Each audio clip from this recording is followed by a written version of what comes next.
अस्सलाम वालेकुम नाजरीन, नायाब राइट्स में खुश आमदीद। जैसा कि आप सब जानते हैं कि दुनिया एक ख़तरनाक मोड़ पर खड़ी।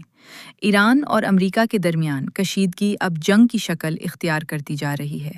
मिसाइल हमले, धमाके और खौफ की फ़ज़ा मशरिक़ वस्ता में हालात तेज़ी से बदल रहे हैं।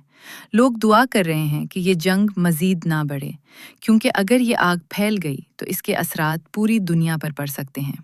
सवाल ये है, क्या ये जंग रुक जाएगी या दुनिया एक बड़ी तबाही की तरफ बढ़ रही है? असल सूरत हाल क्या है? 28 फरवरी 2026 को अमेरिका और इसराइल ने मिलकर ईरान के कई शहरों पर बड़े फ़ज़ाई हमले शुरू किए। इन हमलों में तेहरान समेत कई फ़ौजी मकामात को निशाना बनाया गया और ईरान के कुछ बड़े रहनुमाओं को भी हलाक किया गया। इसके जवाब में ईरान ने मिसाइल और ड्रोन हमले किए और खलीज में मौजूद अमरीकी अड्डों और इत्तेहादी ममालिक को निशाना बनाया। अमरीका ने भी ईरान के बहरी जहाज़ों और फ़ौजी मकामात पर मज़ीद हमले किए। इस जंग की वजह से खलीज के इलाके, तेल की सप्लाई और आलमी हालात मुतासिर हो रहे हैं। क्या ये तीसरी आलमी जंग है? नहीं।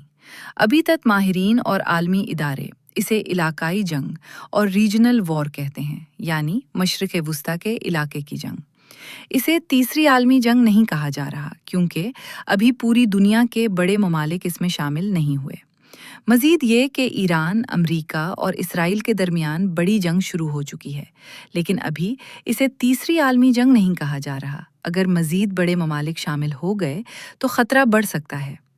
नाजरीन, क्या आप तीसरी आलमी जंग के बारे में जानते हैं? अगर नहीं, तो हम अपनी अगली वीडियो में तीसरी आलमी जंग के हवाले से पूरी सच्चाई से बात करेंगे। इसके लिए हमारे चैनल को लाइक और सब्सक्राइब करना हरगिज़ न भूलें। शुक्रिया। अल्लाह उम्मत मुहम्मदिया पर रहम फरमाए, तमाम मुसलमानों और आम इंसानों को इस जंग की तबाही से बचाए, अपने हिफ्ज़ व अमान में रख। आमीन।